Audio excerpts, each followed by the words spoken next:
নমস্কার বন্ধুরা, প্রিয়া কুকিং লাইফস্টাইলে তোমাদের সবাইকে স্বাগত। তো আজকে আমি তোমাদের জন্য আরও একটা নতুন মজাদার রেসিপি নিয়ে চলে এসেছি। তো আজকে আমার রেসিপি ফুলকপির পনির। তো এই ফুলকপির পনিরটা দিয়ে আমি আলু দিয়ে হালকা করে ঝোল করব, তো সেটাই তোমাদের সঙ্গে শেয়ার করব। তো তোমরা ভিডিওটা স্কিপ না করে লাস্ট পর্যন্ত দেখো, আর চ্যানেলটি সাবস্ক্রাইব করার জন্য অনুরোধ রইল। তো এখানে আমি নিয়েছি একটা ফুলকপি, কেটে আমি ভালো করে ধুয়ে নিয়েছি। তারপর আমি নিয়েছি একটা গ্রেটার। এই গ্রেটারটা দিয়ে আমি সবগুলো ফুলকপি গ্রেট করে নেব। আর বন্ধুরা, তোমরা যদি ফুলকপি খেতে পছন্দ না করো তাহলে কিন্তু ফুলকপির এইভাবে পনির বানিয়ে রেসিপি করতে পারো, খেতে খুবই ভালো লাগে। কেউ বুঝতেই পারবে না যে এটা ফুলকপির পনির, সবাই পনির নিয়ে টানাটানি করবে। তো সবগুলো আমার ফুলকপি গ্রেট করা হয়ে গেছে। এখন আমি এর মধ্যে দুটো ডিম দিয়ে দেব। বন্ধুরা, তোমরা কিন্তু ঘরে অবশ্যই ট্রাই করো আর খেয়ে কমেন্টে জানিও কেমন হয়েছে।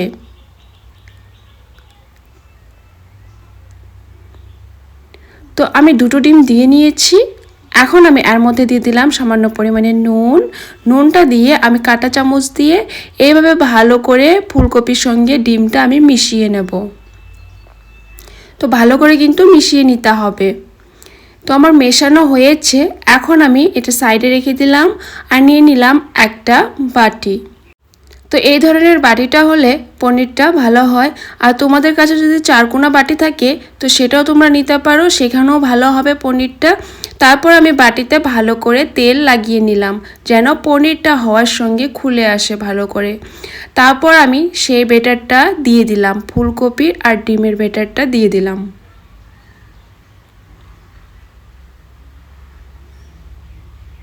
তো সেইগুলো দেওয়ার পর আমি চামচ দিয়ে ভালো করে সমান করে নেব।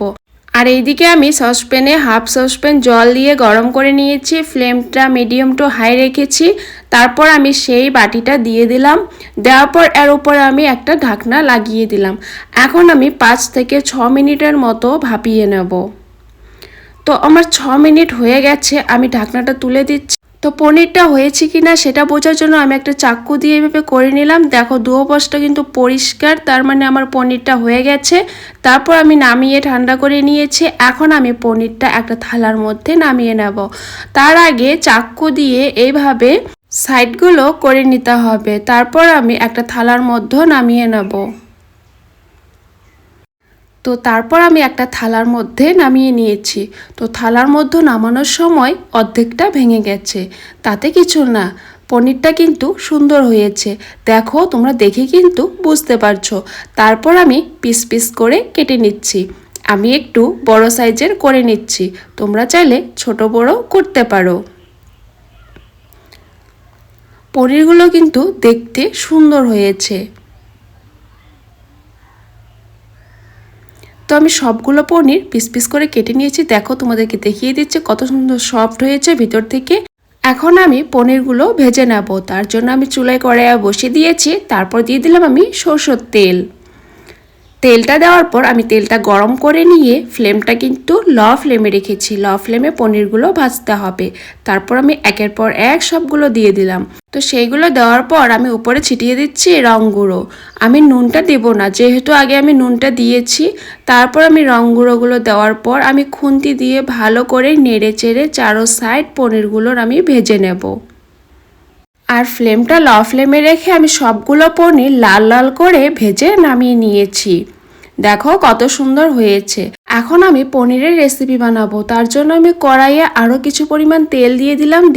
1 চামচ গোটা জিরে আর 2টো তেজপাতা দিয়ে দিলাম। একটা কুচি করে রাখা পেঁয়াজ। তারপর একটু নাড়াচাড়া করে পেঁয়াজগুলো ভেজে নেব। পেঁয়াজের কালারটা একটু চেঞ্জ করে নেব। তো পেঁয়াজগুলো একটু ভাজার পর এখানে আমি কিছুটা আলু এইভাবে ছোট ছোট করে কেটে রেখেছিলাম। তো সেই আলুগুলো আমি দিয়ে দিলাম। আলুগুলো কিন্তু আমি সেদ্ধ করিনি, তো আমি কাঁচা আলুগুলোই দিয়ে দিয়েছি। তারপর আমি দিয়ে দিলাম সামান্য পরিমাণে নুন আর রং গুঁড়ো। আর এখন কিন্তু ফ্লেমটা মিডিয়াম ফ্লেমে রাখা আছে।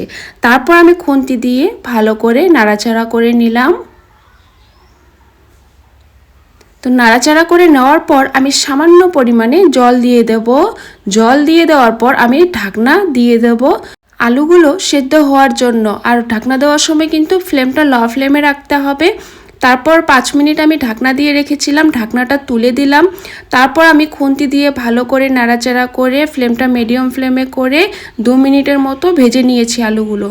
ভাজার পর আমি এখানে দিয়ে দিলাম 1 চামচ আদা বাটা, 1 চামচ লঙ্কা বাটা, 1 চামচ জিরে বাটা। এইগুলো দেওয়ার পর আমি খুন্তি দিয়ে ভালো করে মশলাগুলোকে আলুর সঙ্গে কষিয়ে নেব 2 মিনিটের মতো। আর ফ্লেমটা কিন্তু লো ফ্লেমেই রাখা আছে। তারপর মশলাগুলো যখন কষানো হয়ে গেছে, তারপর আমি এখানে 2টো পনিরের পিস ভেঙে রেখেছিলাম, তো সেই ভাঙানো পনিরগুলো দিয়ে দিলাম। ঝোলটা একটু গাঢ়া হবে আর দেখতেও ভালো লাগবে, খেতেও ভালো লাগবে। তোমরা চাইলে এটা স্কিপ করতে পারো। তো সেইগুলো দেওয়ার পর আমি আরও 2 মিনিট ভেজে নিয়েছি। ভেজে নেওয়ার পর এখন আমি দিয়ে দেব জল। আর আমি আলু পনিরের ঝোলটা একটু হালকা পাতলা রাখবো, তার জন্য আমি জলটা একটু বেশি করে দিয়েছি। তোমরা যদি একটু বেশি গাঢ়া করতে চাও তাহলে জলটা একটু কম দিয়ে দেবে। তারপর দিয়ে দিলাম আমি স্বাদ মতো নুন আর রং গুঁড়ো। নুনটা আন্দাজ মতো দিতে হবে, যেহেতু আগে নুনটা দেওয়া হয়েছে। তারপর আমি একটু নাড়াচাড়া করে নেওয়ার পর আমি 2 মিনিটের মতো ঢাকনা দিয়ে রেখে দেবো। তো 2 মিনিট হয়ে গেছে, আমি ঢাকনাটা তুলে দিচ্ছি। দেখো ঝোলটা কত সুন্দর হয়েছে, হালকা পাতলা, দেখতেও কত সুন্দর লাগছে।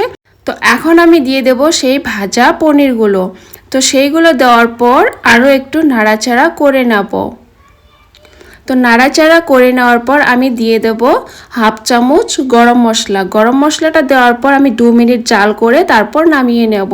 তো দেখলে তো বন্ধুরা, তোমাদেরকে তো দেখিয়ে দিলাম। তোমরা ঘরে অবশ্যই ট্রাই করো আর খেয়ে কমেন্টে জানিও কেমন হয়েছে।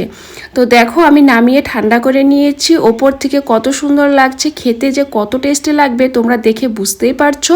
তো এরকম রেসিপি দেখার জন্য চ্যানেলটি সাবস্ক্রাইব করো।